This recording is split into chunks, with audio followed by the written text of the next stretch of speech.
The space around Centauri Prime burned with the light of dying ships. Captain Elena Vasquez watched from the bridge of the UES Indomitable as another human vessel simply stopped existing. One moment the destroyer Yorktown was firing everything it had at the enemy fleet. The next moment it was nothing but glowing dust scattered across the void. "My God," whispered Lieutenant Commander Torres from the weapons station. "They're not even trying." Elena gripped the arms of her command chair. Harder. The alien ships moved through space like sharks through water. Their hulls were dark and organic-looking, as if someone had grown them instead of building them. When human weapons hit them, the impacts seemed to heal almost instantly. Worse than that, the alien ships seemed to learn from each attack. "Captain, we're receiving a priority transmission from Admiral Chen," reported Communications Officer Park. "Put her through." The hologram of Admiral Sarah Chen appeared on the bridge. The woman's face was grim, her uniform crisp despite the chaos around them. Behind her, Elena could see the bridge of the flagship Constitution, humanity's pride and the largest ship in their fleet. "Elena, pull your battle group back immediately. We're evacuating the system." "Admiral, there are still civilian transports trying to escape the planet. If we leave now, if we stay, we'll all die just like the others." Chen's voice carried the weight of terrible knowledge. "The Caltharians aren't just winning, Elena. They're adapting to everything we throw at them. Every weapon, every tactic, every strategy. They learn it, counter it, and become stronger." Through the viewports, Elena could see the last of the Centauri Defense Force making their final stand. The alien fleet had arrived 3 hours ago. In that time, they had destroyed over 200 ships without losing a single vessel of their own. "How many ships have we lost today?" Elena asked, though she dreaded the answer. "All of them," Chen replied. "The Centauri Defense Force is gone. The Mars colonial fleet was destroyed yesterday. The Europa battle group lasted less than an hour. This morning, in 6 months, Elena, they've broken 12 entire star systems. 12. And we still don't understand how they do it." Elena watched as one of the alien ships approached a crippled human cruiser. Instead of destroying it with weapons, the alien vessel seemed to reach out with tentacle-like extensions. Where the tentacles touched the human ship, the metal began to dissolve. Not explode, not burn, but simply cease to exist as if it had never been there at all. "Jesus Christ," Torres muttered, "they're eating our ships." "Captain Vasquez," Admiral Chen continued, "report to the Emergency Council meeting on Luna Station. Every surviving fleet commander will be there. We need to figure out what the hell we're going to do." The transmission ended, leaving Elena staring at the battle raging outside. The last human ship in the system, a small patrol vessel, was trying to escape. The alien ships let it go, as they always did. They always let one ship escape to carry word of their victory. "Helm, set course for Luna Station maximum warp," Elena ordered. "Aye, Captain," replied the helmsman, jumping to warp in 30 seconds. As the Indomitable prepared to leave, Elena took one last look at Centauri Prime. The planet that had been home to 3 million humans was now dark, its orbital defenses gone, its cities probably already under alien control. In the distance, the Caltharian fleet moved with terrifying purpose toward their next target. The jump to warp felt different this time. Usually, Elena found the sensation comforting, like being wrapped in a warm blanket. Today it felt like running away. Luna Station buzzed with desperate activity when they arrived. Ships from dozens of different species crowded the docking bays. Elena recognized vessels from the Altarian Republic, the Vegan Trade Union, even a few ships from the usually isolationist Tau Ceti collective. Everyone was here because everyone was losing. The main conference room was packed. Elena found a seat near the back and listened as representative after representative told the same story. The Caltharians arrived, demanded surrender, and when refused, they destroyed everything. No negotiation, no mercy, no survivors except for the single ship they always allowed to escape. "The pattern is always the same," explained Ambassador Veltar of the Altarian Republic. His blue skin was pale with stress, and his normally perfect posture had sagged with defeat. "They give us 72 hours to surrender unconditionally. If we refuse, they attack. If we fight back, they adapt to our weapons faster than we can modify them. How is that possible? Asked Captain Morrison of the heavy cruiser Enterprise. No technology can adapt that quickly. Their ships aren't just technology, replied Dr. Yuki Tanaka, humanity's chief xenobiologist. Our analysis of the debris we've managed to collect shows a combination of organic and mechanical components. The Caltharian vessels are partially alive. They can literally evolve their defenses in real time. The room fell silent as the implications sank in. Elena had seen energy weapons become completely useless after just a few shots. She had watched railgun projectiles get absorbed and somehow used to strengthen alien hull plating. Even nuclear weapons seemed to make the alien ships stronger rather than destroying them. We estimate their fleet at over 300 vessels, continued Dr. Tanaka. Each one is roughly the size of our largest dreadnoughts, but far more advanced. They've been moving through this sector of the galaxy for at least a year, systematically conquering everything in their path. What do they want? Asked someone from the back of the room. Resources, replied Ambassador Veltar. Planets, raw materials, and... He paused uncomfortably. Biological specimens for study. Elena felt a chill run down her spine. The aliens weren't just conquerors, they were collectors. The good news, Dr. Tanaka continued, is that they seem willing to accept surrenders. Species that submit immediately are allowed to continue existing, though under Caltharian rule. They're moved to reservation worlds and used as a labor force. That's the good news? Morrison asked incredulously. The alternative is complete annihilation, Veltar replied. We've seen what happens to species that continue to resist. The Caltharians don't just defeat them, they erase them. Planets stripped of all life, entire cultures eliminated from existence. The debate that followed was painful to watch. One by one, the various species began discussing the terms of their surrender. The mathematics were simple and brutal. The Caltharians had never lost a battle. They had never even lost a single ship. Resistance seemed futile. The Vegan Trade Union will begin surrender negotiations tomorrow, announced Ambassador Krell, his reptilian features twisted with shame. We cannot ask our people to die for nothing. The Tau Ceti Collective agrees, added their representative, a tall, thin being with large eyes. We will submit to Caltharian rule rather than face extinction. One by one, humanity's allies announced their intention to surrender. Elena understood their choice. When facing an enemy that had never been defeated, survival meant submission. Admiral Chen stood slowly, her uniform crisp despite the hours of debate. The room fell silent as all eyes turned to her. Elena knew what was coming, and she felt a mixture of pride and terror. Earth will not surrender, Chen announced in a clear, strong voice. The reaction was immediate. Several ambassadors began speaking at once, their voices filled with dismay and disbelief. Admiral Chen, Ambassador Veltar said desperately, please reconsider. Humanity is new to galactic politics. Your technology is generations behind the rest of us. If we cannot stand against the Caltharians, how can you possibly hope to succeed? We probably can't, Chen admitted, but we're going to try anyway. This is madness, Krell hissed. You're condemning your entire species to extinction. Maybe, Chen replied calmly. But some things are worse than dying. We've fought for our independence before, against enemies that seemed impossible to defeat. We've never been very good at giving up. Elena felt a surge of pride mixed with despair. Humanity had always been stubborn, sometimes stupidly so.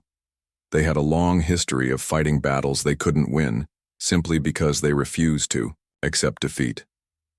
What forces do you have left? Asked Morrison quietly.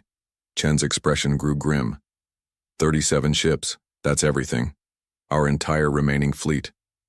The number hung in the air like a death sentence. 37 ships against a force that had destroyed thousands. Elena did the math in her head. The Caltharians outnumbered them almost 10 to 1. Admiral, Ambassador Veltar said gently, perhaps it would be better to live under Caltharian rule than to die for nothing. We won't be dying for nothing, Chen replied. We'll be dying for the idea that some things are worth fighting for, even when you can't win. As the meeting broke up, Elena approached the Admiral. Chen looked tired but determined, like a woman who had made peace with an impossible decision.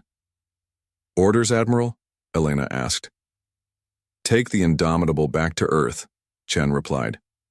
"We have maybe a week before they finish conquering the surrender worlds and turn their attention to us. Use that time to prepare." "Prepare for what? We can't win this fight." Chen smiled sadly. "No, we probably can't. But we're going to make them remember us. Every species in this galaxy is going to know that when the Caltharians came for humanity, we stood up and fought back. Even if it kills us all?" "Especially then," Chen replied. "Because sometimes, Elena, the most important battles are the ones you lose. They define who you are more than the ones you win." As Elena walked back to her ship, she thought about Earth, about the billions of people who were going about their lives, unaware that their government had just chosen death over slavery. She thought about her sister Maria, teaching school in New Chicago, about her nephew Tommy, who wanted to be a starship captain when he grew up. The Indomitable pulled away from Luna Station and jumped to warp, carrying Elena toward Earth and toward humanity's last stand. Behind them, the representatives of a dozen species began drafting surrender documents, preparing to trade their freedom for their lives. Elena understood their choice. It was logical, rational, and completely sensible. It was also completely human to reject it. Earth looked beautiful from orbit, blue and white and green against the black of space. Elena stood on the observation deck of the Indomitable, watching her homeworld turn slowly beneath them. In a few days, this peaceful scene might be nothing but burning debris. "Captain Admiral Chen is requesting all senior staff in Conference Room Alpha," announced Lieutenant Park over the comm system. Elena made her way to the conference room, where the surviving fleet commanders had gathered. 37 ships represented the entirety of humanity's remaining military force. Most of the captains looked grim and determined. A few looked terrified. All of them knew they were probably attending their last strategy meeting. Admiral Chen stood at the head of the table, looking every bit the military commander despite the impossible situation. Behind her, a holographic display showed the Caltharian fleet moving steadily through space toward Earth. Their estimated arrival time was marked in red: 71 hours. "Gentlemen, ladies," Chen began, "our situation is clear. The Caltharians will be here in 3 days. They'll demand our surrender, and when we refuse, they'll attack. Our job is to make that attack as costly as possible." "Admiral," Captain Morrison spoke up, "with respect, we've all seen what happens when fleets fight the Caltharians. They adapt to everything we throw at them. Energy weapons become useless after a few shots. Kinetic weapons get absorbed. Even nukes seem to make them stronger." "That's true," Chen acknowledged, "which is why we're not going to fight them the way everyone else has." She activated the holographic display, and the image changed to show detailed scans of Caltharian ship designs. The vessels looked more like living creatures than machines, with curved hulls that seemed to pulse with internal light. "Dr. Tanaka, please brief us on what we've learned." Dr. Tanaka stepped forward, her tablet in hand. "The Caltharian ships are biomechanical hybrids, part machine, part living organism. This allows them to adapt their defenses in real time, but it also gives us some insights into their weaknesses." Elena leaned forward, suddenly interested. "What kind of weaknesses?" "Biological systems, no matter how advanced, follow certain rules," Tanaka explained. "They adapt to threats they can understand and categorize. The problem is that every species in the galaxy has followed similar paths of technological development. Everyone uses energy weapons, guided missiles, and smart projectiles. The Caltharian organisms have learned to counter these patterns." "But humans are different?" asked Captain Rodriguez of the destroyer Defiant. "Humans are weird," Tanaka said with a slight smile. "While other species perfected energy weapons millennia ago, humans kept using kinetic weapons. Gunpowder, chemical explosives, solid projectiles. Most advanced civilizations consider these primitive and inefficient. Elena began to see where this was heading. You're saying their adaptation protocols might not be designed to handle primitive weapons? Exactly, Tanaka replied. When was the last time the Caltharians faced an enemy that fired chunks of metal using chemical propellants, or used simple explosive charges? Their biological systems might not know how to adapt to weapons they've never encountered. Admiral Chen activated another display. Which brings us to our new strategy. We're going to retrofit every ship in the fleet with the most primitive weapons we can manufacture. The display showed schematics for modified human ships. Elena stared at the designs in amazement. The elegant lines of modern starships had been cluttered with additional weapon mounts, missile pods, and what looked like old-fashioned artillery, cannons. Admiral, Morrison said slowly, some of these weapons are centuries old. We stopped using chemical propellants on starships 500 years ago. Which is exactly why they might work, Chen replied. The Caltharians have adapted to counter every advanced weapon system in the galaxy. But they've never faced a fleet armed with gunpowder and raw stupidity. Elena studied the schematics more carefully. These railguns aren't standard military issue. They're mining equipment, confirmed Commander Sarah Walsh, the fleet's chief engineer. Magnetic accelerators used to launch raw ore to processing stations. We've modified them to fire solid tungsten rods instead. What about the chemical weapons? Asked Captain Singh of the cruiser Mumbai. Every type of explosive humanity has ever invented, Walsh replied with enthusiasm. Thermite, white phosphorus-shaped charges, cluster munitions. If it blows up and makes a mess, we're mounting it on these ships. Elena looked at the weapons list and felt a mixture of excitement and horror. Humanity was preparing to fight an advanced alien fleet with what amounted to very large guns and very big bombs. The theory is sound, Dr. Tanaka continued. But we won't know for certain until we test it.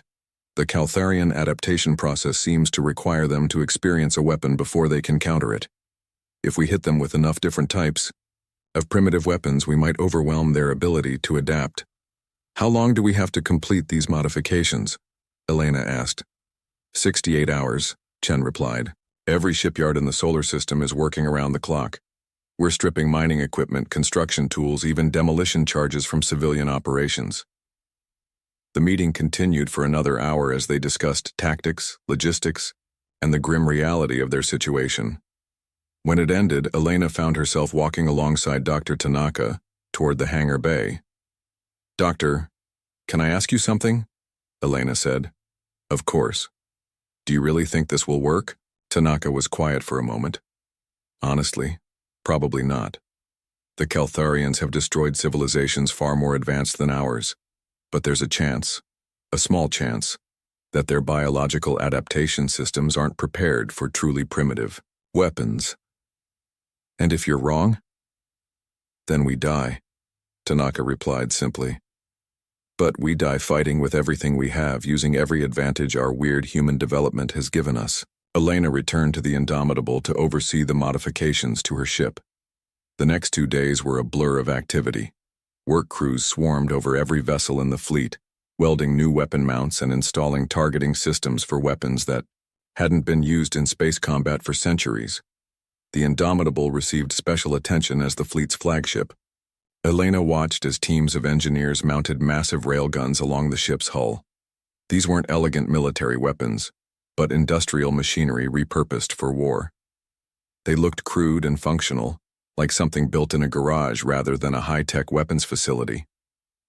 Captain, Torres reported from the weapons station, we now have 48 railguns, 16 chemical torpedo launchers, and enough explosive projectiles to level a small moon. How's the targeting system? That's the beauty of it, Torres replied with a grin. These weapons are so simple they barely need targeting systems, point and shoot. The railguns fire solid tungsten rods at a significant fraction of light speed. The torpedoes are packed with different types of chemical explosives. No guidance systems, no smart targeting, just old-fashioned ballistics. Elena nodded approvingly. After centuries of increasingly complex weapons, humanity was returning to its roots, hitting things with rocks, albeit very fast, very heavy rocks. What about the other ships in the fleet? The destroyers have been fitted with cluster munition launchers, Torres reported. The cruisers are carrying mining charges modified as weapons. Even the support vessels have been given some kind of primitive armament. Elena spent the remaining hours before the Caltharian arrival studying tactical reports and saying goodbye. She called her sister Maria, though she couldn't tell her exactly why. She wrote letters to friends and family, messages that would be delivered if she didn't survive the coming battle. 48 hours after the fleet modifications began, the Caltharian fleet appeared at the edge of the solar system. Elena stood, on the bridge of the Indomitable, watching as 300 alien ships moved into formation beyond Neptune's orbit. "They're even bigger than the report suggested," whispered Lieutenant Park. Elena had to agree. The Caltharian vessels were massive, each one dwarfing humanity's largest ships. They moved through space with organic grace, their biomechanical, hulls pulsing with alien light. Even from this distance, they looked terrifyingly alive. "Communications incoming," Park announced. "It's on all frequencies, broadcasting to the entire solar system." "Put it on screen." The view screen flickered, and an alien face appeared. The creature was beautiful in a terrible way, its features a mixture of organic curves and metallic implants. When it spoke, its voice carried the sound of absolute authority. "I am Admiral Zethkar of the Caltharian hegemony. The species you call humanity is hereby ordered to surrender unconditionally. You have 72 hours to comply. Failure to surrender will result in the complete destruction of your civilization. This is your only warning." The transmission ended, leaving the bridge in silence. Elena looked around at her crew, seeing determination mixed with fear in their faces. These were good people, brave people, and they deserved better than to die in a hopeless battle against impossible odds. But they were human, which meant they were too stubborn to give up without a fight. "Send a message back," Elena ordered, "ship to ship, direct to their flagship." "Channel open, Captain." Elena stood straighter, knowing that her words would be heard not just by the aliens but by every human in the solar system. This might be humanity's last moment of defiance, and she wanted to make it count. "Admiral Zethkar, this is Captain Elena Vasquez of the United Earth ship Indomitable, representing the Human Defense Fleet. We have received your surrender demand and wish to respond with a message of our own." Elena paused, thinking of her sister, her nephew, and the 3 billion people on the planet below. She thought of every human who had ever refused to give up when facing impossible odds. Go to hell. The transmission ended, and Elena turned to her crew. "Well, people, we've got 72 hours to prepare for the fight of our lives. Let's make sure those bastards remember us." The bridge erupted in cheers, and Elena allowed herself a small smile. They were going to die, probably horribly, but they were going to die as free humans. And sometimes that was worth everything. The Caltharian fleet moved like a dark wave across the solar system.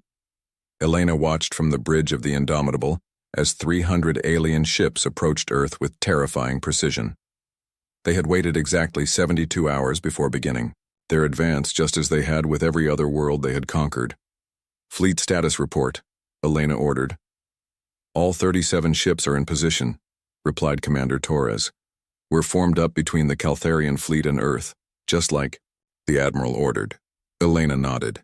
The human fleet looked tiny compared to the approaching armada, like a handful of fishing boats trying to stop a tsunami. But they were here, and they were ready to fight with everything they had. "Captain, we're receiving a transmission from Admiral Chen on the Constitution," announced Lieutenant Park. "Put her through." Admiral Chen's image appeared on the main screen. The older woman looked calm and determined, as if she were preparing for a routine military exercise rather than humanity's last battle. "All ships, this is Admiral Chen. Today we make history. Not because we're going to win, but because we're going to show the galaxy that some things are worth dying for. Remember, our weapons are primitive by galactic standards, but that might be exactly what we need. Hit them hard, hit them fast, and make every shot count." Elena looked around at her crew. These were good people, professionals who had volunteered to stand between Earth and annihilation. They deserved to know the truth. about their chances. "Listen up, people," she announced to the bridge crew. "We're about to face an enemy that has never lost a battle. They've destroyed fleets 10 times our size without taking a single casualty. The math says we can't win this fight." The crew listened in silence, their faces showing a mixture of fear and determination. "But we're not here because of math," Elena continued. "We're here because sometimes you have to stand up and fight even when you can't win. We're here because freedom is worth dying for, and we're here because we're too damn stubborn to give up." The bridge crew erupted in cheers, and Elena felt a surge of pride. These people understood what they were fighting for. "Incoming transmission from the Caltharian flagship," Park announced. "Put it on screen." Admiral Zethkar's alien face appeared. Again, his expression unreadable. When he spoke, his voice carried a note of what might have been amusement. "Captain Vasquez, your 72 hours have expired. I confess myself impressed by your species' stubborn refusal to accept the inevitable. However, your defiance ends here. Surrender now and your people will be allowed to live as servants of the hegemony." Elena stood up slowly, meeting the alien's gaze. "We gave you our answer before, Admiral. It hasn't changed." "Then you have chosen extinction," Zethkar replied. "So be it. You will have the honor of being destroyed by the hegemony's finest ships. Take comfort in knowing that your sacrifice will serve as a warning to other species who might consider similar foolishness." The transmission ended, and Elena turned to her crew. "All hands, battle stations. This is it, people. Time to show these aliens what humans are made of." Warning lights flashed throughout the ship as the crew prepared for combat. Elena felt the familiar knot in her stomach that came before every battle, but this time it was mixed with something else. Not hope exactly, but a grim satisfaction in knowing they were going to go out fighting. "The Caltharian fleet is beginning their attack run," reported the sensor operator. "They're maintaining their standard formation." Elena studied the tactical display. The alien ships moved with organic precision, their biomechanical hulls pulsing with internal energy. They had faced this pattern hundreds of times before and knew exactly how it would end. "Fleet weapons are charged and ready," Torres announced. "All ships reporting full readiness." "Good," Elena replied. "Remember, we hit them with everything at once. Don't give their adaptation systems time to analyze our weapons."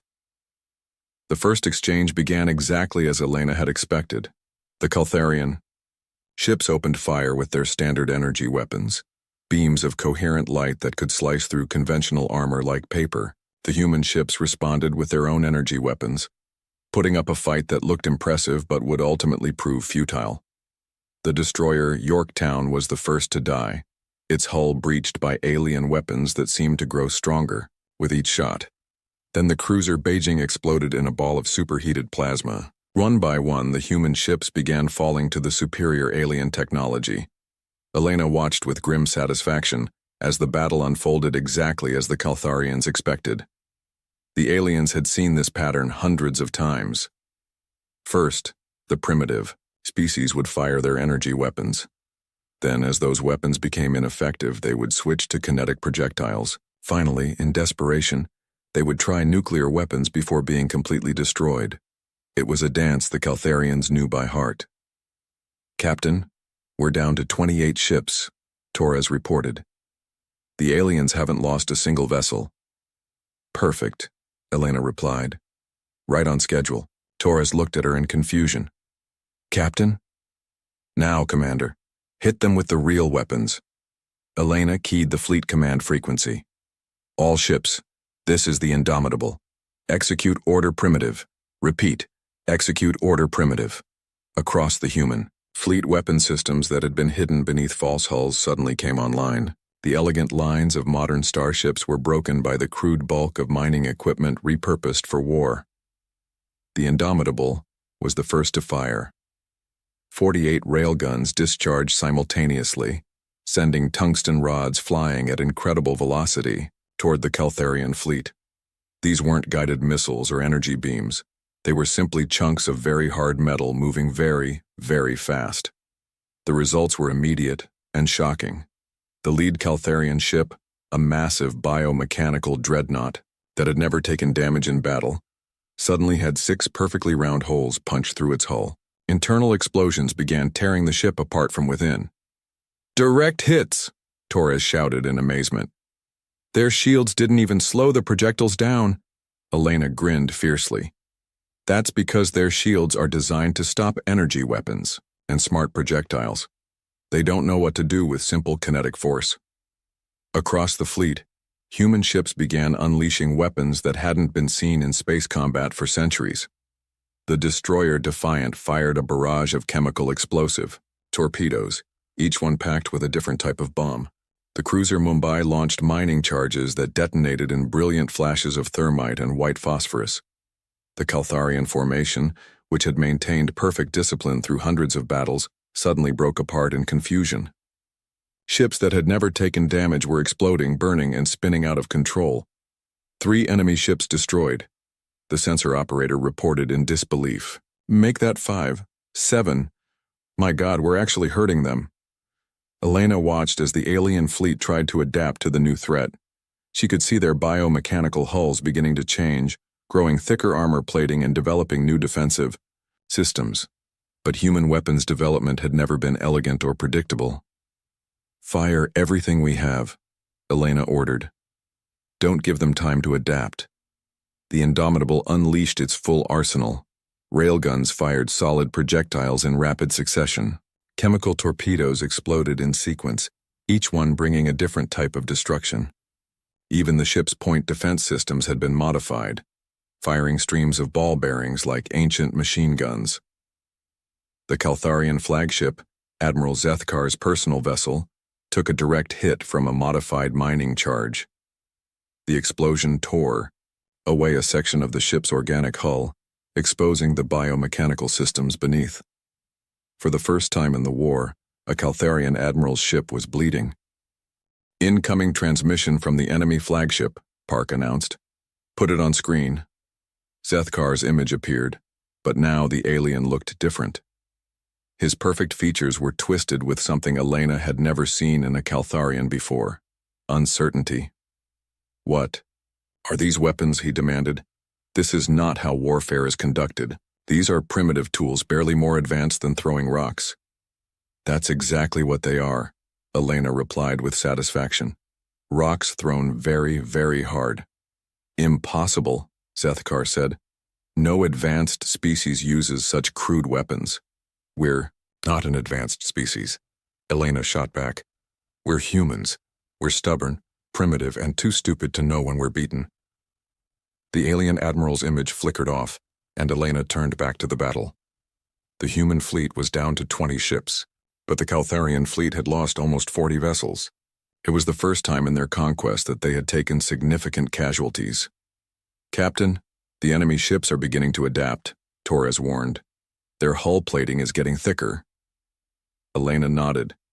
She had expected this. The Caltharian biomechanical systems were incredibly advanced, capable of evolution in real time. But human weapons had one advantage that no other species possessed: complete unpredictability. "Switch to the cluster munitions," Elena ordered, "and prep the special package." "The special package, Captain?" Elena smiled grimly. "The one thing no advanced civilization would ever think to use in space combat." The human fleet changed tactics again, this time firing clouds of small projectiles instead of single large ones. The Caltharian ships, which had begun adapting to solid tungsten rods, found themselves facing thousands of ball bearings moving at relativistic speeds. The destroyer Phoenix had been fitted with what the engineers called the garbage disposal. It fired literally everything the ship could spare: scrap metal, broken equipment, even the contents of the ship's waste recyclers. The debris cloud struck a Caltharian cruiser like a shotgun blast, shredding its adaptive hull plating. 15. Enemy ships destroyed, the sensor operator reported. "But we're down to 12 ships ourselves." Elena looked at the tactical display. The math was still against them. Even with their primitive weapons, they were outnumbered more than 20 to 1. But for the first time in the war, the Caltharians looked uncertain. "All ships, this is Admiral Chen," came the transmission from the Constitution. "We've proved our point. We've shown them they can be hurt. But now comes the hard part. We need to do enough damage that the survivors remember this battle. Elena understood. They weren't going to win, but they might be able to inflict enough casualties to make the Caltharians think twice about their next conquest. Captain, Torres said quietly, the Constitution is charging directly at the enemy flagship. Elena watched. As humanity's largest ship, battered and burning but still fighting, accelerated toward the heart of the Caltharian formation. Admiral Chen was making the ultimate sacrifice, using her ship as a weapon. Follow her in, Elena ordered. All remaining ships, ramming speed. Let's finish this the way humans always finish fights. The last 12 ships of humanity's fleet charged into the teeth of the enemy formation, their primitive weapons firing continuously. They were going to die, but they were going to make it cost the aliens everything they had. And in the depths of space, for the first time in their long conquest, the Caltharian hegemony learned what it meant to face an enemy that simply refused to quit. The space around Earth burned with the fury of desperate combat. Elena gripped her command chair as the Indomitable shuddered under enemy fire, her hull breached in 17 places, but still fighting. Around her, the last remnants of humanity's fleet continued their impossible battle against the Caltharian hegemony. Hull breach on Deck 7, Torres reported, his voice steady despite the chaos. We've lost railguns 12 through 15. Seal it and reroute power to the remaining weapons, Elena ordered. How many enemy ships are left? 237, the sensor operator replied. We've destroyed 63 of their vessels, but we're down to 8 ships. Elena allowed herself a moment of grim pride. 63 kills. No other species had managed to destroy even one Caltharian ship, and humanity had taken out nearly a fifth of their fleet. But the math was still brutal. 8 ships against over 200. Captain, the Constitution has reached the enemy flagship, Park announced. On the main screen, Elena watched as Admiral Chen's ship collided with the massive Caltharian vessel. The explosion was visible across the solar system, a brilliant flash that took out both ships and damaged several others nearby.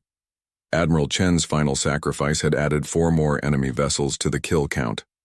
All remaining ships, this is Captain Vasquez assuming fleet command, Elena broadcast. Admiral Chen has shown us the way. We're not going home today, people, but we're going to make them remember us. The 7 surviving human ships acknowledged her transmission and continued their desperate fight. The destroyer Defiant was firing its last chemical torpedoes, each explosion a different color as various compounds burned in space. The cruiser Mumbai had lost half its weapons, but kept firing with what remained, sending streams of ball bearings into the enemy formation. Elena studied the tactical display and realized something important. The Caltharian ships were adapting, but they were adapting to each human weapon separately. Their biomechanical systems could counter energy beams or kinetic projectiles, but they struggled when faced with both simultaneously. Torres, I need you to fire every different type of weapon we have at the same target. Not in sequence, but all at once. Captain, that will drain our power reserves to critical levels. We won't live long enough for that to matter, Elena replied. Pick the biggest target you can find and hit it with everything. Torres targeted a massive Caltharian dreadnought that was moving to intercept the human formation. The Indomitable unleashed its remaining arsenal in one coordinated strike. Rail, guns fired tungsten rods, chemical torpedoes launched with thermite, white phosphorus, and high explosives. Point defense systems sprayed clouds of ball bearings. Even the ship's emergency flares were fired as improvised weapons. The Caltharian ship's adaptive systems tried to counter the incoming fire, but they were overwhelmed by the variety of threats. Some weapons were stopped, others were deflected, but enough got through to cause massive damage. The alien vessel broke apart in a cascade of secondary explosions. Direct kill, Torres reported with satisfaction. That's the biggest ship we've taken down yet. Elena nodded, but her attention was focused on something else she had noticed. The Caltharian formation was changing, becoming more cautious. For the first time in their conquest, they were showing signs of uncertainty. Captain, incoming transmission from the enemy fleet, Park announced. It's Admiral Zethkar. Put him. Through. The alien commander appeared on screen, and Elena was surprised by what she saw. Zethkar's perfect biomechanical features showed signs of damage. Part of his face had been replaced by crude metal plating, and one of his eyes flickered with electronic static. He had been wounded, probably when his flagship took damage from human weapons. "Captain Vasquez," Zethkar began, his voice carrying a note Elena had never heard from a Caltharian before. "Respect. Your species fights with remarkable tenacity. However, this battle is over. You have 7 ships remaining against more than 200 of mine. Surrender now, and I will ensure your crew is treated with the honor due to worthy opponents." Elena almost laughed. "Admiral, you've been conquering the galaxy for months without losing a single ship. Today you've lost over 60 vessels to a primitive human fleet. How does that feel?" Zethkar's expression darkened. "Your weapons are crude and unpredictable. They are not how civilized species conduct warfare." "Exactly," Elena replied. "We're not civilized. We're humans. We've been killing each other with sticks and stones for thousands of years, and we've gotten very, very good at it." The transmission ended, and Elena turned back to the battle. The Caltharian fleet was regrouping, preparing for a final assault that would destroy the remaining human ships. But something had changed in their formation. They were being more careful, more cautious. For the first time, they were fighting an enemy they couldn't predict. "Captain, the cruiser Mumbai is requesting permission to attempt a ramming attack," Torres reported. Elena shook her head. "Negative. Tell them to keep fighting with their weapons. I have a better idea." She activated the fleet command frequency. "All ships, this is the Indomitable. We're going to try something that no sane military commander would ever attempt. We're going to split up and attack from multiple directions simultaneously." "Captain," came the voice of Commander Rodriguez from the destroyer Phoenix. "That's suicide. They'll pick us off one by one." "Maybe," Elena admitted. "But their adaptation systems seem designed to counter unified threats. If we hit them from 7 different angles with 7 different weapon types, we might overwhelm their ability to adapt." It was a desperate plan, but desperate was all they had left. The 7 surviving human ships broke formation and scattered across the battle space. Each vessel carried different weapons, different tactics, different approaches to the art of making things explode. The Defiant attacked from above, firing its remaining chemical explosives in a pattern designed to create maximum chaos. The Mumbai came in low, using its point defense systems to create a cloud of high-velocity debris. The Phoenix approached, from the side, launching what the crew called the kitchen sink protocol, literally everything on the ship that could be fired from a weapon system. Elena took the Indomitable straight up the middle, directly toward the heart of the Caltharian formation. It was the most dangerous approach, but it also offered the best target selection. "All weapons, continuous fire," Elena ordered. "Don't stop shooting until we're dead or they are." The battle that followed was unlike anything in recorded military history. 7 human ships, battered and outnumbered, fought with weapons that belonged in a museum. They faced an enemy fleet equipped with technology that could adapt to any threat, and they did it by being too chaotic to adapt to. The Caltharian ships tried to respond, but their perfect coordination was disrupted by attacks coming from every direction. Their biomechanical systems attempted to evolve defenses, but each human ship was using completely different weapons. By the time they adapted to thermite explosions, they were being hit with ball bearings. When they developed armor, against kinetic weapons, chemical fires ate through their hulls. 68 enemy kills, the sensor operator announced. 70, 75. Elena watched as another Caltharian vessel broke apart under fire from the Phoenix. The alien ship's adaptive hull had been overwhelmed by the sheer variety of crude, primitive, utterly human weapons hitting it simultaneously. But the cost was mounting. The destroyer Defiant exploded in a ball of plasma, taking 3 enemy ships with it. The cruiser Mumbai lasted another 10 minutes before enemy fire finally overwhelmed its damaged systems. "We're down to 4 ships," Torres reported. Elena nodded, grimly. The Indomitable, the Phoenix, the light cruiser Tokyo, and the corvette Spartan. 4 ships against almost 200. But they had proven something important. The Caltharians could be beaten. "Captain, the Phoenix is reporting critical damage to their main engines," Park announced. "Tell Commander Rodriguez to keep fighting, as long as he can," Elena replied. "We're all going to die here, but we're going to make it count." As if to prove her point, the Phoenix launched its final salvo, a spread of mining charges that had been packed with every type of explosive compound the engineers could find. The charges detonated in sequence among a group of Caltharian cruisers, creating a chain reaction that destroyed 6 enemy vessels. The Phoenix died 30 seconds later, but Commander Rodriguez had the satisfaction of knowing his ship had taken 8 Caltharian vessels with it. "3 ships left," Elena announced to the bridge crew. "We've killed 81 of their ships. Not bad for a bunch of primitive humans." The crew managed weak cheers, but Elena could see the exhaustion and fear in their faces. They had been fighting for hours, their ship was falling apart around them, and they were facing impossible odds. But they were still fighting. "Captain, incoming message from Earth," Park reported. "It's from Fleet Command." "Put it through." The image that appeared on screen was not a military officer, but Elena's sister Maria. She was standing in what looked like a broadcast studio, her face streaked with tears but her voice steady.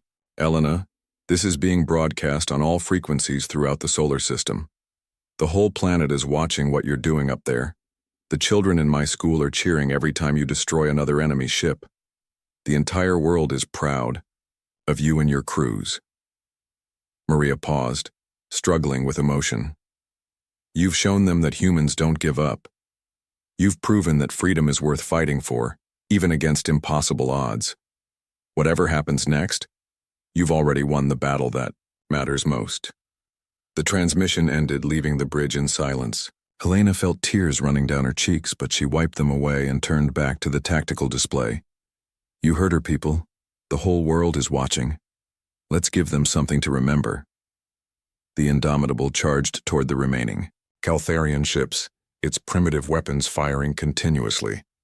Behind her, the Tokyo and the Spartan followed, their crews determined to sell their lives as dearly as possible.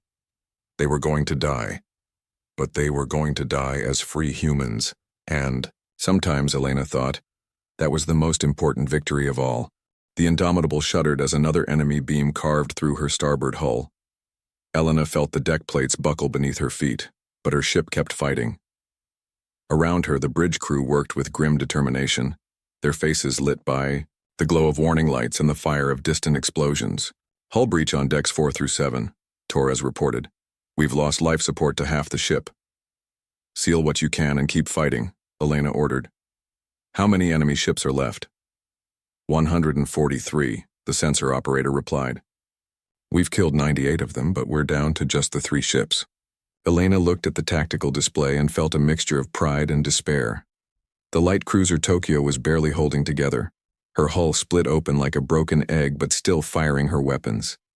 The corvette Spartan had lost her main engines and was drifting, but her crew kept shooting with whatever systems remained online, and the Indomitable, humanity's flagship and last hope, was dying by inches, but she was taking a lot of aliens with her. "Captain, the Tokyo is requesting permission for a final attack run," Park announced. Elena nodded. "Tell Captain Nakamura he has permission to die with honor." The Tokyo turned toward the densest concentration of enemy ships and accelerated on her failing engines. Elena watched as the brave little cruiser fired everything she had left: chemical torpedoes, railgun rounds, even her emergency supplies launched from cargo tubes. The ship exploded when she reached the enemy formation, but her sacrifice destroyed 4 more Caltharian vessels. 2 ships left, Elena announced to her crew. "The Spartan and us. We've proven our point. We've shown the galaxy that humans don't surrender. Now let's finish this properly." She opened a channel to the corvette. "Captain Myers, this is Vasquez. You ready for one last dance?" "Damn right, Elena," came the reply from the Spartan. "My ship can't move, but we can still shoot. You go ahead and charge them. We'll cover you as long as we can." Elena smiled despite everything. Even facing extinction, humans refused to give up on each other. "All hands. This is the captain," Elena announced over the ship's comm system. We're about to make our final attack. We've fought with honor. We've shown the enemy what humans are made of, and we've killed nearly 100 of their ships. Whatever happens next, you can all be proud of what we've accomplished today. The bridge crew straightened in their seats, ready for whatever came next. These were good people, Elena thought. They deserved better than to die in a hopeless battle, against impossible odds. But they were human, which meant they were too stubborn to accept defeat. "Captain, incoming transmission from the Caltharian flagship," Park reported. Elena almost ignored it, but something made her change her mind. "Put it through." Admiral Zethkar appeared on screen, and Elena was shocked by what she saw. The alien commander's biomechanical features were heavily damaged, with crude metal patches covering wounds that would have been fatal to a purely organic being. More importantly, his perfect composure had cracked. For the first time, a Caltharian leader looked uncertain. "Captain Vasquez," Zethkar began, his voice lacking its former authority. "Your resistance has been instructive. We have never faced weapons like yours before. That's because we're too primitive to know better," Elena replied. "We still think hitting things with rocks is a valid military strategy." "Indeed," Zethkar said, and Elena thought she detected something like respect in his tone. "Your species has cost us nearly 100 ships. No civilization has ever inflicted such casualties upon the hegemony." Elena felt a surge of fierce pride. "Good. Maybe the next species you try to conquer will remember what we did here today." "That is precisely what concerns me," Zethkar admitted. "Your chaotic approach to warfare has revealed weaknesses in our adaptation protocols. If word of your tactics spreads to other species, our future conquests may prove more difficult." Elena began to understand. The Caltharians weren't just concerned about the ships they had lost. They were worried about what humanity's resistance would mean for their entire empire. "You're scared," she realized. "You're actually scared of what we've done here." Zethkar's damaged features twisted in what might have been anger or frustration. "We do not experience fear, as you understand it, but we have learned to recognize threats to the hegemony's expansion. Your species represents such a threat. Then you should have accepted our surrender when we offered it," Elena said with dark humor. "You never offered surrender," Zethkar replied. "Exactly." The alien commander was silent for a long moment. When he spoke again, his voice carried a note of finality. "Captain Vasquez, I am going to destroy your remaining ships and sterilize your planet, not because it is necessary for our conquest, but because your species must never be allowed to spread its chaotic approach to warfare to other civilizations." Elena nodded. "I understand. You're not just conquering us anymore. You're trying to erase us because we've shown the galaxy that you can be beaten." "Precisely. Well then," Elena said, settling back in her command chair, "you'd better do it right. Because if even one human survives, we'll spend the rest of eternity teaching other species how to kill Caltharians." The transmission ended, and Elena turned to her crew. "This is it, people. They're going to throw everything they have at us. Let's make sure they remember this moment for the rest of their lives." The Caltharian fleet began moving toward the Indomitable with obvious intent. 143 ships converging on a single human vessel. It should have been a simple execution, but Elena noticed they were being cautious. Her primitive weapons had taught them to fear unpredictability. "Captain, the Spartan is hailing us," Park announced. "Put it through." Captain Myers appeared on screen, his face bloody but determined. "Elena, my ship is finished, but I've got one last gift for our friends out there. We've rigged our reactor to overload and packed. Our cargo holds with every piece of explosive material we could find. When they get close enough, we're going to give them a surprise they won't forget." Elena felt her throat tighten with emotion. "Bill, it's been an honor serving with you." "Likewise," Myers replied. "Now go give them hell. Show those bastards what happens when they pick a fight with humans." The Spartan drifted toward the approaching enemy fleet, looking like a derelict ship abandoned by her crew. The Caltharians, confident in their overwhelming numbers, paid little attention to the small corvette. They had learned to focus on the larger threats. It was a mistake that cost them dearly. When the Spartan reached the heart of the enemy formation, Captain Myers triggered his final surprise. The ship's reactor overloaded in a cascade explosion that was amplified by tons of chemical explosives, mining charges, and improvised bombs. The blast was visible from Earth, a brief new star that took 17 Caltharian ships with it into oblivion. 126 enemy ships remaining, Torres reported quietly. And just us. Elena looked around her bridge one last time.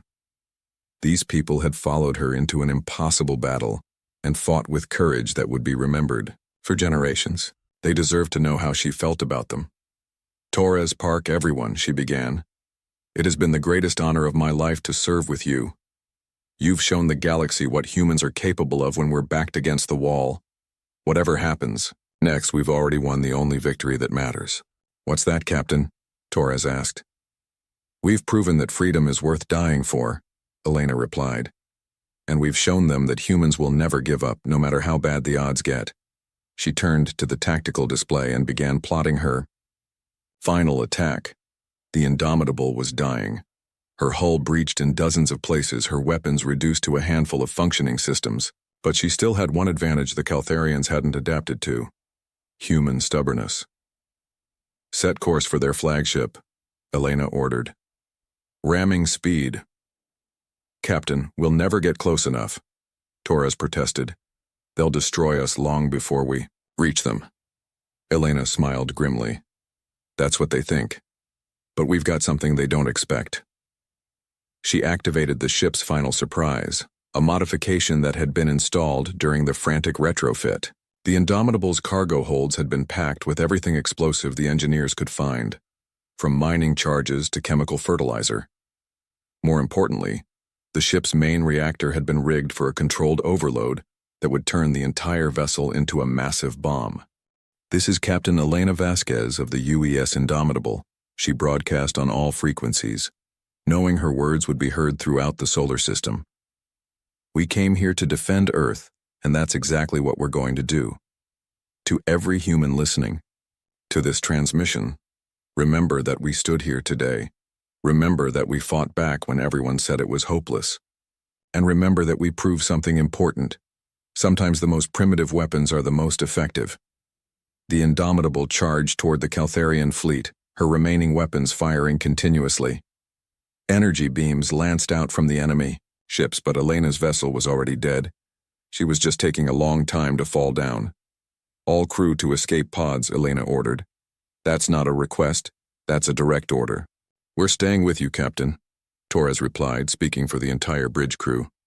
Like hell you are, Elena shot back.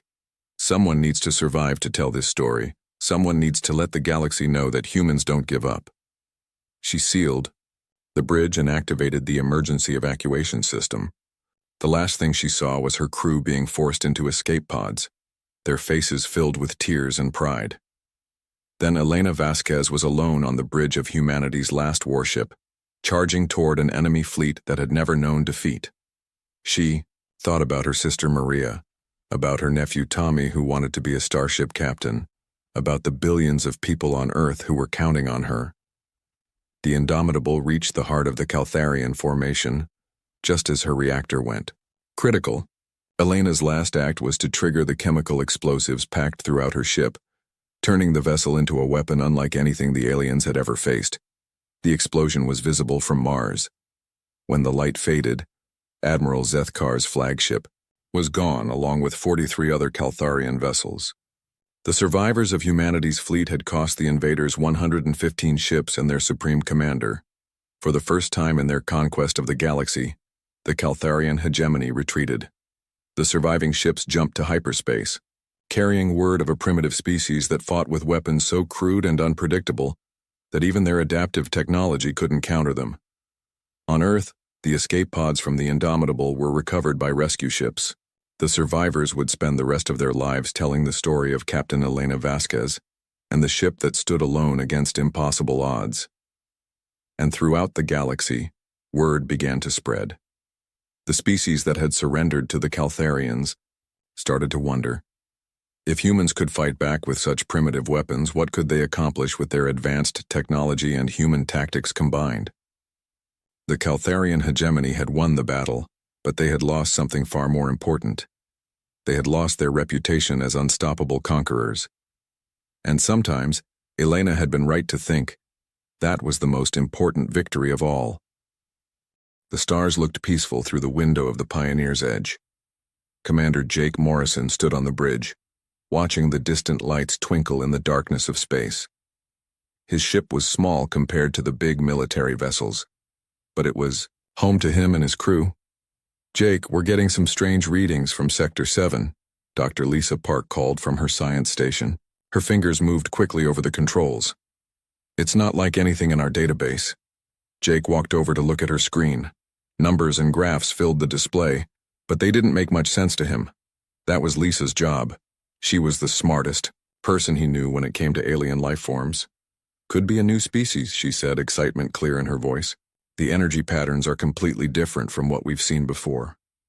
Tom Hayes, their navigator, looked up from his station. "Should we go take a look?" "We're here to explore, right?" Jake thought for a moment. They were far from Earth, deeper in space than most humans had ever gone. Their mission was to study new forms of life, but they had to be careful. Space was full of dangers. "Set course for the readings," Jake decided. "But keep our shields up and weapons ready." The Pioneer's Edge turned toward the unknown signals. It took 3 hours to reach the location.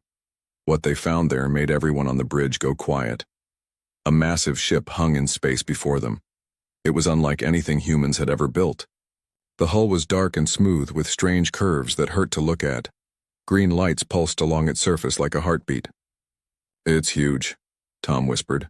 "At least 10 times bigger than us." Lisa's instruments were going crazy. "I'm reading life signs, but they're not like anything in our files. The biological patterns are completely alien." Jake felt a chill run down his spine. First contact with an alien species was supposed to be carefully planned. Teams of diplomats and scientists were supposed to handle it, not 3 people in a small research ship. "Try to communicate," he ordered. "Send them our standard greeting signals." Lisa worked at her station, sending out mathematical sequences and peaceful messages in every frequency they knew. For several minutes, nothing happened. Then the alien ship responded. The response wasn't words or numbers. It was a pulse of energy that hit their ship like a hammer blow. Every system on the Pioneer's Edge went dead at once. The lights went out. The engines stopped. Even the air recycling system shut down. Emergency power kicked in, bathing the bridge in red light. Jake could hear Tom cursing as he tried to restart the engines.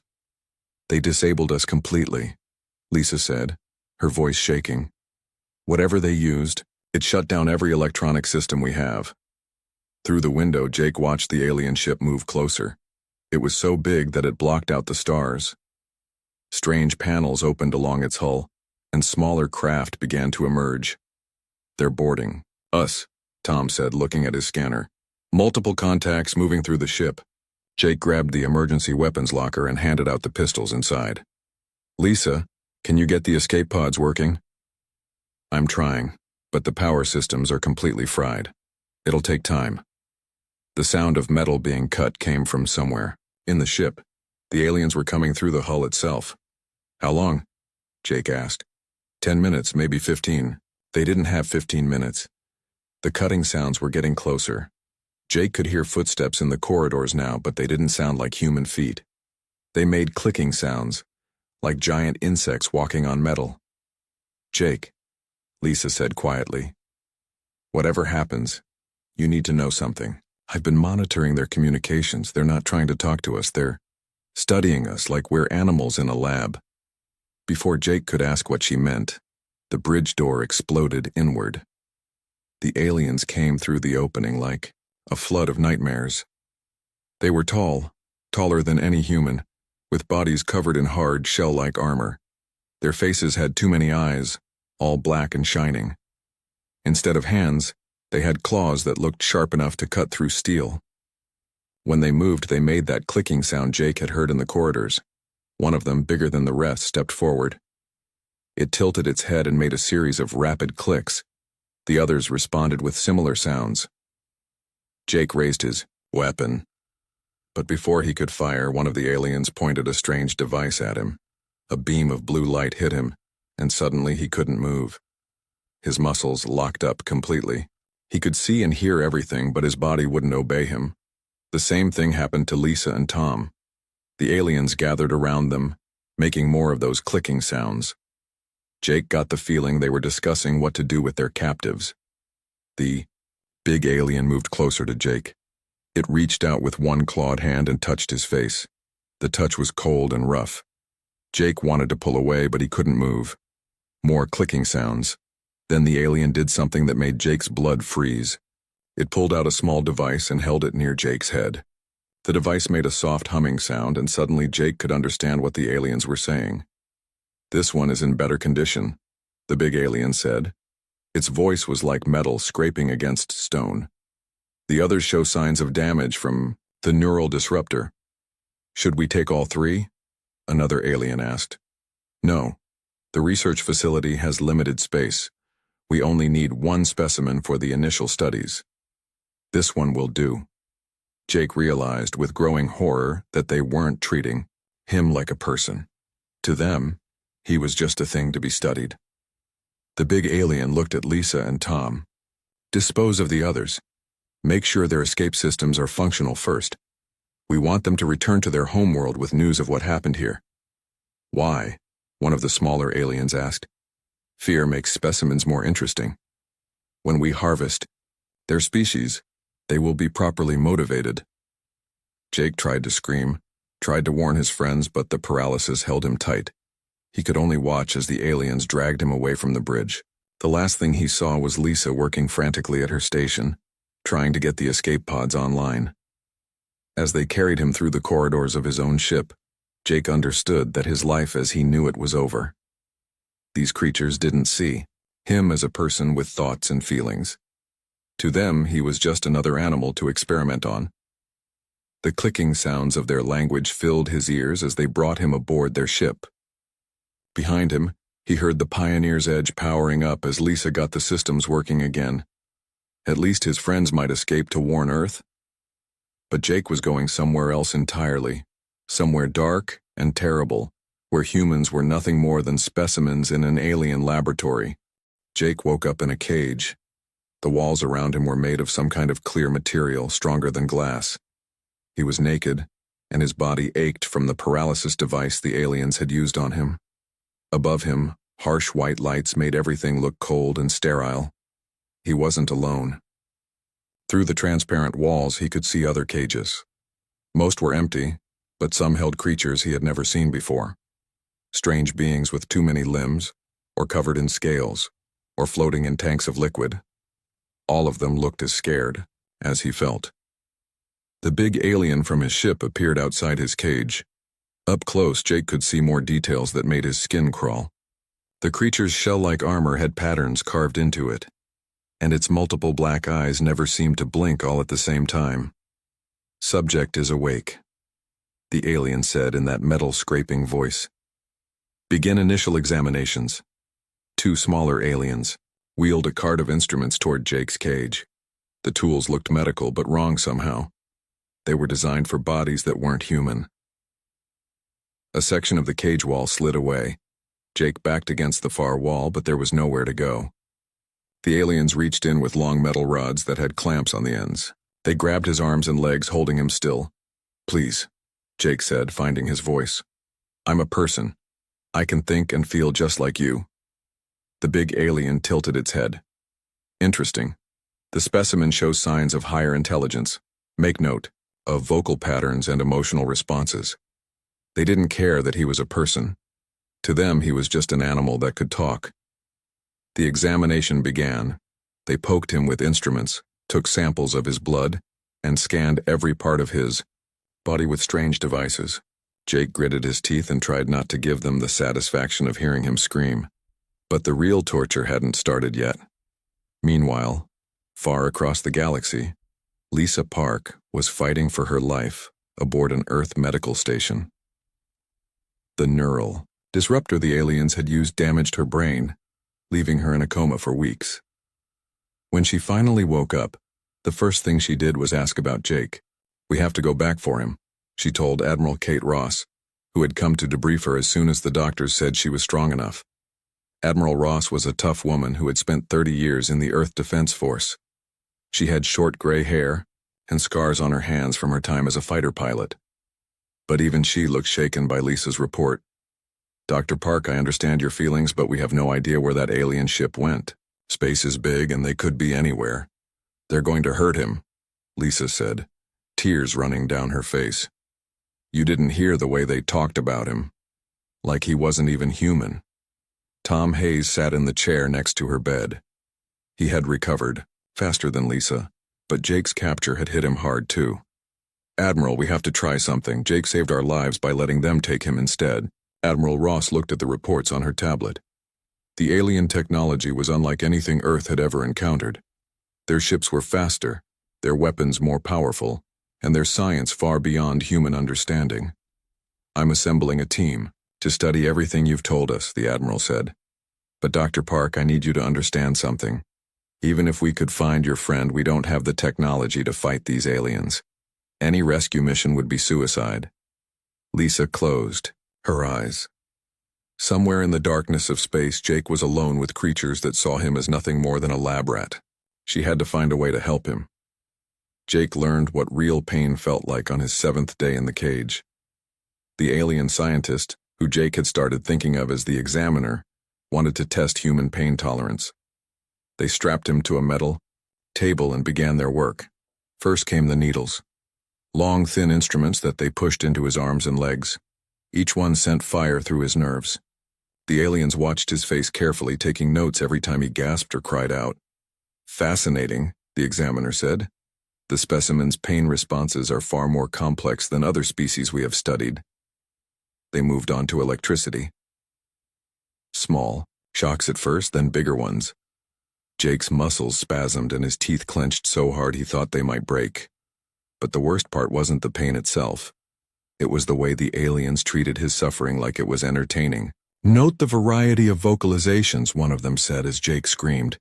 "This species produces sounds across a wide range of frequencies when experiencing distress." Hours passed. Jake lost count of how many different ways they hurt him. When they finally put him back in his cage. He curled up in a corner and shook. His body was covered in small wounds and burn marks. But they weren't done with him. They never seemed to be done. On Earth, Admiral Ross sat in her office reading intelligence reports. The news wasn't good. Long-range sensors had detected strange signals from deep space. Signals that matched what Dr. Park had described from the alien ship. Her aide, Captain Bill Murphy, stood at attention beside her desk. "Ma'am, the science team has finished analyzing the data from the Pioneer's Edge.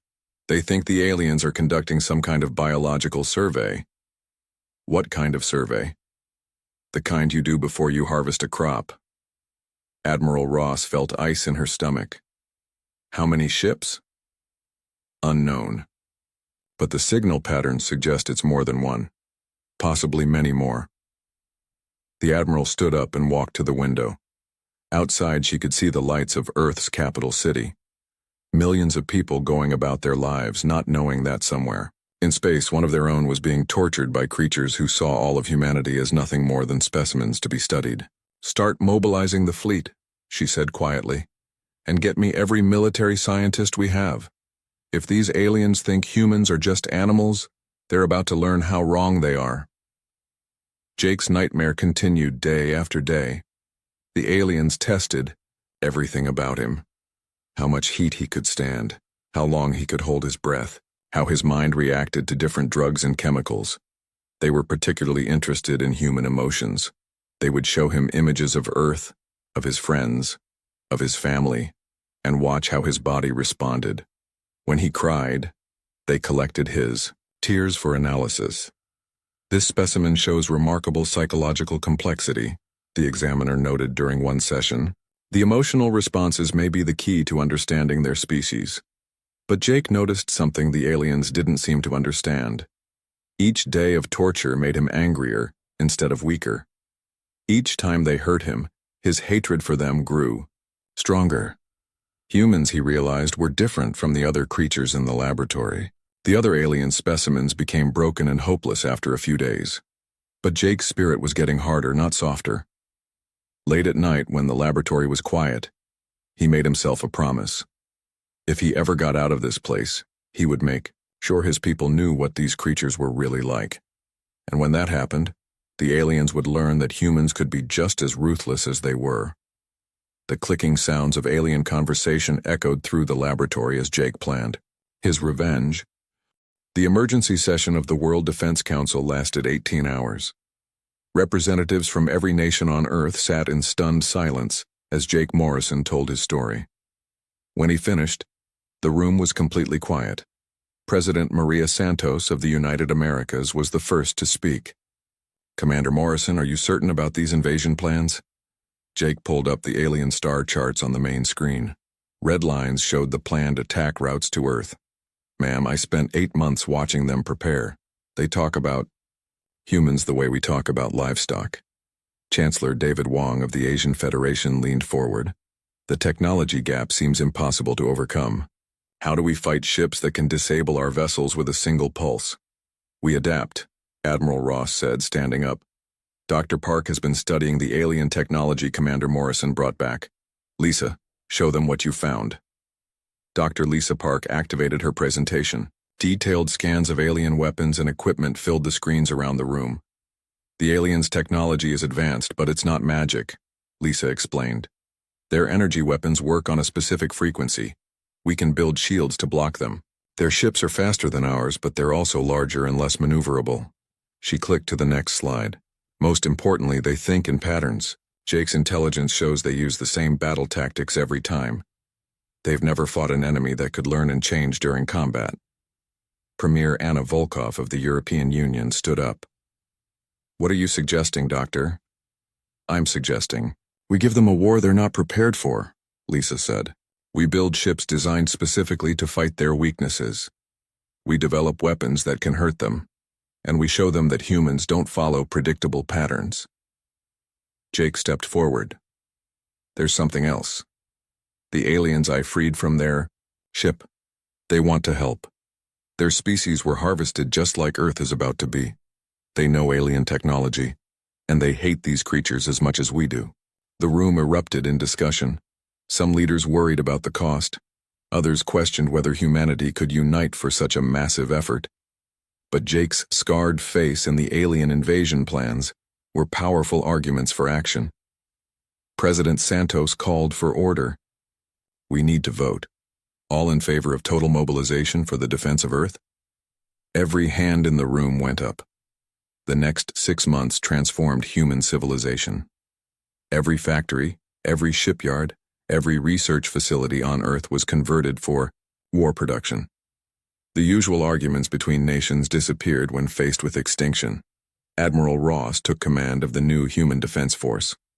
Her first decision was to promote Jake Morrison to the rank of general and put him in charge of tactical planning. "You know how they think," she told him during their first strategy meeting. "That makes you our most valuable asset." Jake stood in the command center, looking at displays showing Earth's growing fleet. Hundreds of ships were under construction, each one designed to exploit alien weaknesses that he had learned during his captivity. Dr. Lisa Park worked 20-hour days in her laboratory.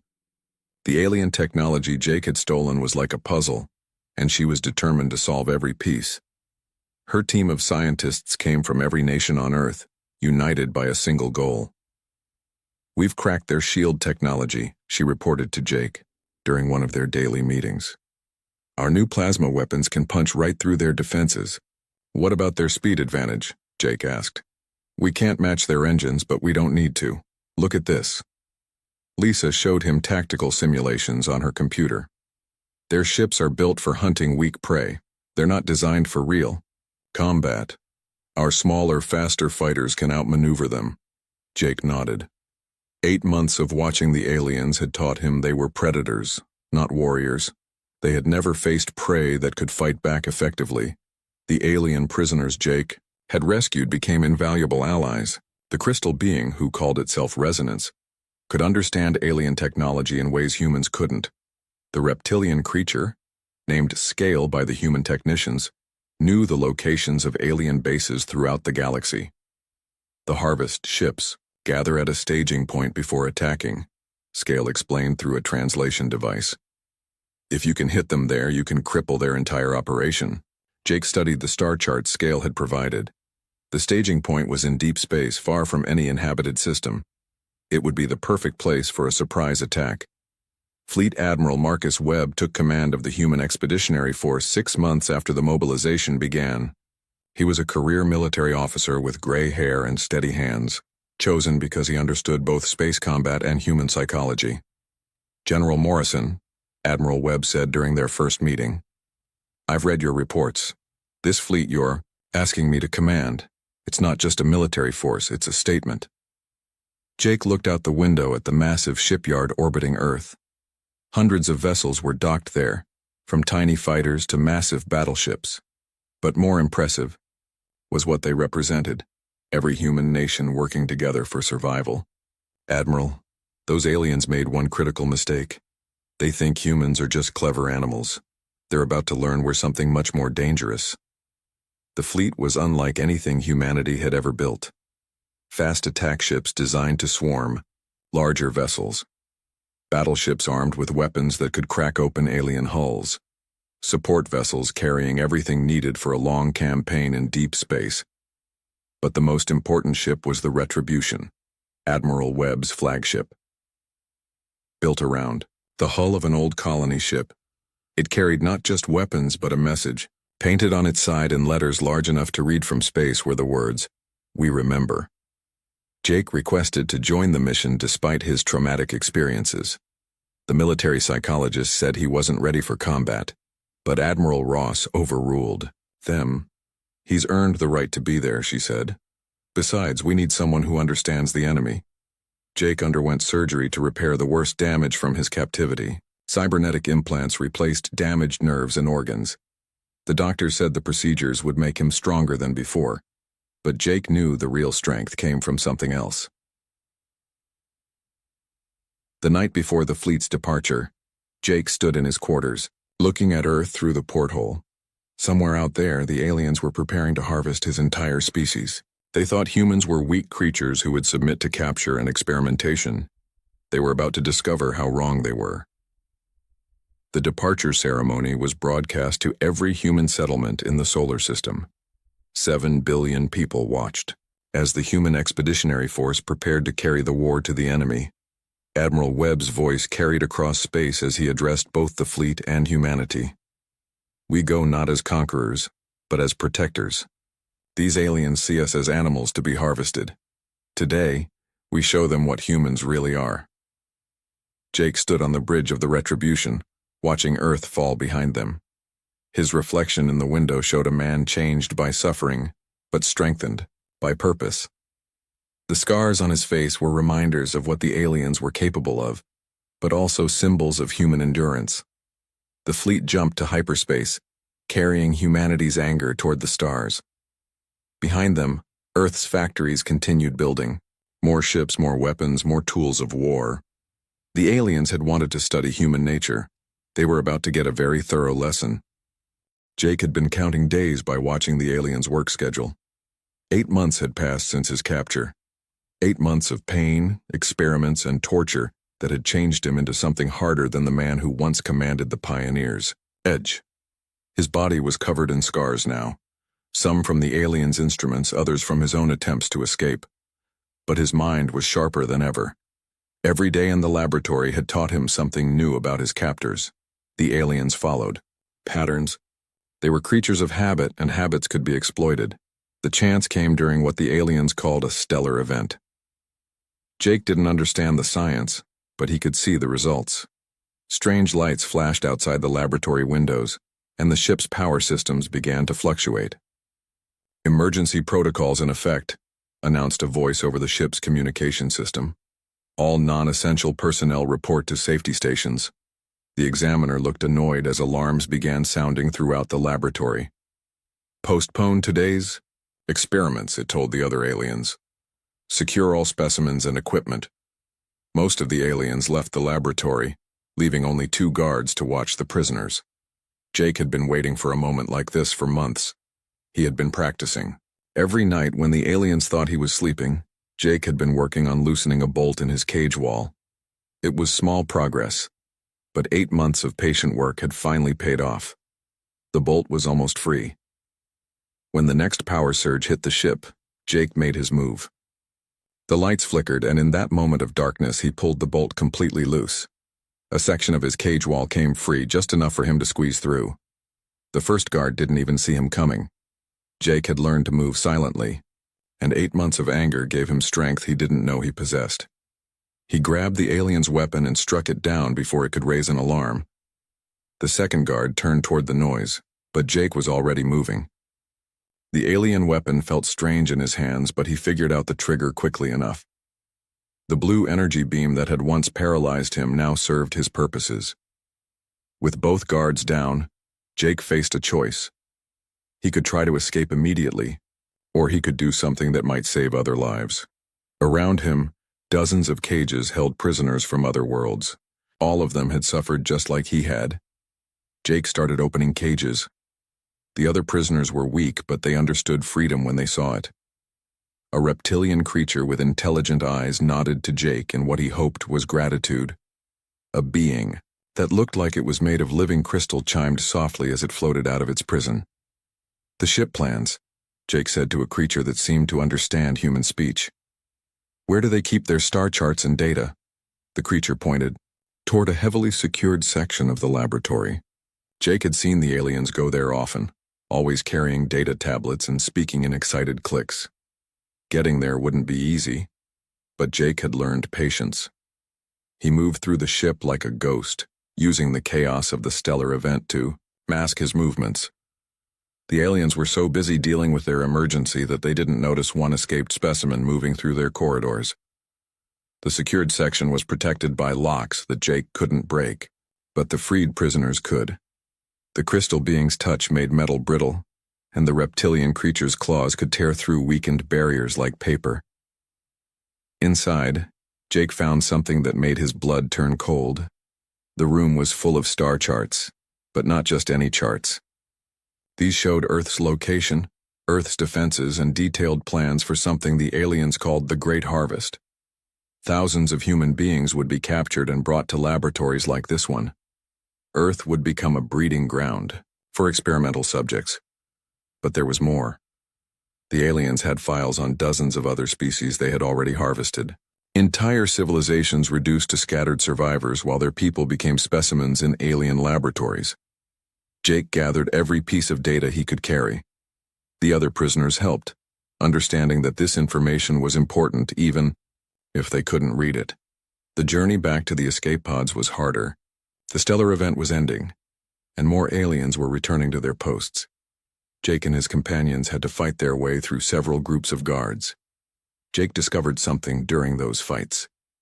8 months of torture had made him ruthless, in ways he never thought possible. When aliens tried to recapture him, he didn't hesitate to kill them. Every scar on his body was a reason to show no mercy. The escape pods were designed for aliens, not humans, but Jake managed to make one work. As he prepared to launch, he looked back at the laboratory ship one last time. "This isn't over," he whispered to himself. Not by a long shot. The escape pod was found 3 days later by a human patrol vessel near the outer colonies. When the rescue team opened it, they barely recognized the man inside as human. Jake had lost 40 pounds. His hair had gone completely gray, and his eyes held a hardness that made even veteran soldiers look away. But he was alive, and he was carrying information that would change everything. Admiral Ross flew out to meet him as soon as the news reached Earth. She found Jake in the medical bay refusing treatment until he could deliver his report. "Admiral," Jake said, his voice rough from months of screaming. "They're coming for all of us, every human being on Earth." He spread the stolen alien data across a table. Star charts, invasion plans, and detailed biological profiles of humanity. The scope of the threat was beyond anything Earth's leaders had imagined. "How many ships?" Admiral Ross asked. "Hundreds, maybe thousands." They have an entire fleet dedicated to harvesting intelligent species. Jake's hands shook as he pointed to different sections of the data. Earth is next on their list. Dr. Lisa, Park arrived at the medical station 6 hours later. When she saw Jake, she started crying. The man who had been her commander and friend was still there, but he was changed in ways that went deeper than physical scars. "Jake, I'm so sorry. We tried to find you, but—" "I know," Jake said quietly. "But Lisa, we don't have time for apologies. Look at this data, really look at it." Lisa studied the alien files with the trained eye of a scientist. What she saw made her face go pale. "They're not just planning to invade," she said slowly.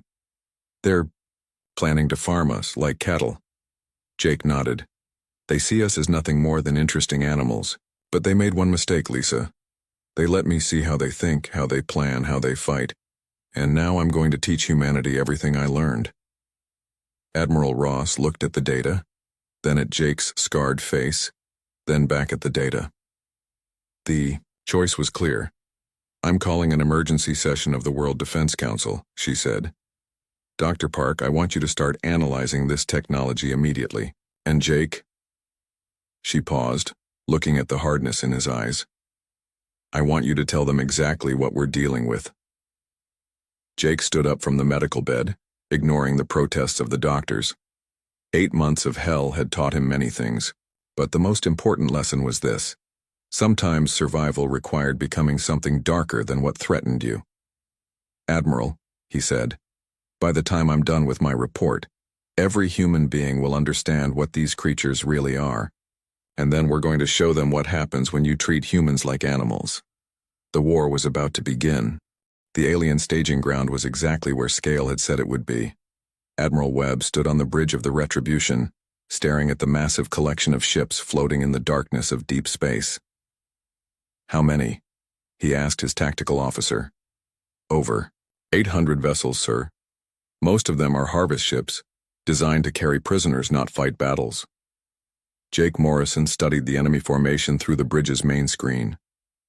After 8 months as their prisoner, he could identify different ship types by sight. The sleek vessels in the center were the research ships, filled with laboratories like the one where he had suffered. The larger box-like ships around them were transports for carrying captured specimens. "They're not expecting a fight," Jake said quietly. "Look at their formation. They're arranged for efficiency, not defense." Admiral Webb nodded. "All ships, this is Retribution. Begin attack pattern Morrison Alpha. Remember, we're not just fighting for Earth today. We're fighting for every species these creatures have enslaved." The human expeditionary force moved forward like a swarm of angry insects. The smaller ships went first, using their speed to get close before the aliens could react. Behind them came the battleships, their heavy weapons charging for the killing blow. The aliens detected the human fleet when it was still an hour away. Through intercepted communications, Jake could hear the confusion in their voices. "Kinon, vessels approaching from Vector 779, an alien commander reported. "Configuration does not match any known species." "Impossible," came the reply. "The harvest of Sol 3 is not scheduled for 6 more cycles. No species from that system possesses interstellar capability." Jake smiled grimly. The aliens' arrogance was about to become their downfall. The first exchange of fire lit up space like a miniature star. Human plasma weapons, designed specifically to penetrate alien shields, tore through the enemy formation. But the aliens weren't helpless. Their energy beams lashed out, destroying several human fighters in brilliant explosions. "Their central command ship," Jake said, pointing to the largest vessel in the alien fleet. "That's where the Examiner will be, the creature that tortured me." Admiral Webb looked at him. "Can you identify it specifically?" "I'll know it when I see it," Jake said, his voice hard as steel. The battle raged for hours. Human ships darted between the larger alien vessels like wolves hunting buffalo. The aliens had superior technology, but they fought like scientists, not soldiers. Their tactics were predictable, just as Jake had promised. But humans fought like survivors. When their ships were damaged, They rammed them into alien vessels. When their weapons failed, they used their ships as bombs. Every human pilot knew that defeat meant the end of their species. "Sir, we're receiving a transmission from the enemy," the communications officer reported. "Put it through," Admiral Webb ordered. The voice that came through the speakers was the examiner's, the same metal-scraping tone that had haunted Jake's nightmares for months. "Unknown species, you are interfering with a lawful harvest operation. Withdraw immediately or face consequences." Jake grabbed the microphone before Admiral Webb could respond. "This is General Jake Morrison of the Human Defense Force. You remember me, don't you? Specimen 2847? There was a long pause. Then the examiner's voice came back, and for the first time, Jake heard something new in it. Surprise. Impossible. Specimen 2847 was terminated during transport. "I'm very much alive," Jake said. "And I brought friends." The tide of battle turned when Dr. Lisa Park's new weapons came into play. The human ships had been holding back their most powerful systems, waiting for the right moment. Now plasma torpedoes and gravity bombs struck the alien formation with devastating effect. Jake watched as the research ships, those floating chambers of torture, exploded one by one. Each destruction felt like justice for the countless beings who had suffered in alien laboratories. "General Morrison," Admiral Webb said, "we've identified the examiner's ship. It's trying to escape." Jake looked at the tactical display. A sleek research vessel was breaking away from the main formation, heading for the edge of the system where it could jump to hyperspace. "Not today," Jake said. "Admiral, request permission to lead a strike team to that ship." "Granted. But Jake, bring that creature back alive if you can. We need to understand their technology." Jake strapped on his combat armor and gathered his team. Among them was Resonance, the crystal being he had freed from the alien laboratory. The creature's abilities would be useful in disabling alien technology. Their boarding ship was fast and stealthy. It caught up with the examiner's vessel just as it reached the system's edge. Human plasma cutters burned through the alien hull, and Jake led his team inside. The corridors were exactly as he remembered, cold, sterile, and filled with the sounds of alien machinery. But this time, Jake wasn't a helpless prisoner. This time, he was the hunter. They fought their way through the ship's defenses. The aliens had weapons, but they weren't soldiers. They were scientists who had never faced an enemy that could fight back effectively. Jake found the examiner in its laboratory, desperately trying to destroy research data. The creature looked exactly as he remembered, tall, multi-eyed, with claws that had once caused him so much pain. "Specimen 2847, the examiner said, turning to face him. "You have developed in unexpected ways. Your species shows remarkable adaptability."